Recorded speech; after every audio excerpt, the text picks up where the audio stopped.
a bit more exciting than you would have wanted? Yeah, probably more excited than I expected as well. It's 3:10 in the morning here, Beck.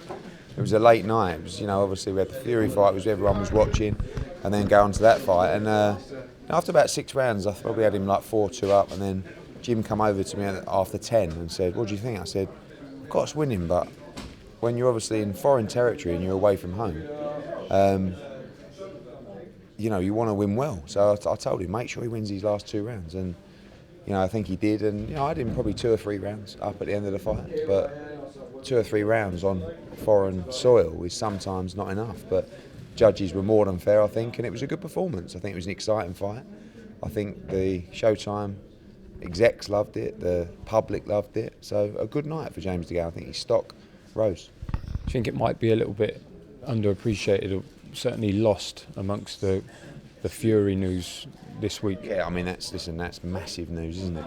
What Tyson's done over there, and of course, prime time in the UK as well. And James was on early, but it's just brilliant time for British boxing. I was watching Fury earlier. I didn't think he'd do it. I have to hold my hands up, and he was brilliant, absolutely brilliant. And people say Klitschko was old, and Tyson just boxed the game plan perfectly. Peter Fury deserves a lot of credit, and he's top of the pile of the heavyweight division. It's unbelievable, and you can't remember a time like this for British boxing. And as well, I think tonight 2 fighters, one in Germany, one in Canada, Brits representing and beating top fighters. So it was another big night after Crawler last week. It's just December 12th coming up. It's just fantastic. When you look across the rest of the champions at super middleweight, is there anyone there that you think James couldn't beat? No. Beats Badu Jack, beats Arthur Abraham, beats Chudinov.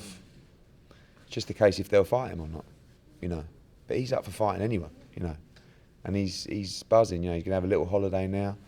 But that was a good fight tonight, Bute was in the last chance saloon, or as Jim said, the last bar saloon. It's very similar. And he put it all, he gave it everything he had. And James switched off a little bit in the mid-rounds, but he enjoyed himself. He had fun. It was a flashy performance, a good performance. And, I don't think many are going to want to fight him in the division. It's going to be very difficult to beat. He's talking there, and Jim's talking about going down in history as one of the best in Britain. What do you think he has to do to be part of that conversation? Keep going, unify the division. I think he can do it. If Badu Jack will fight him, he beats Badu Jack all day long. I think he beat Abraham. So, he can unify the division. And, there's a lot of big fights left in him, and he's in a hurry to get them because he wants them quick and he wants to get out. He wants the big fights as soon as possible. He feels he's in his prime, and, he's ready to fight anyone. Just back.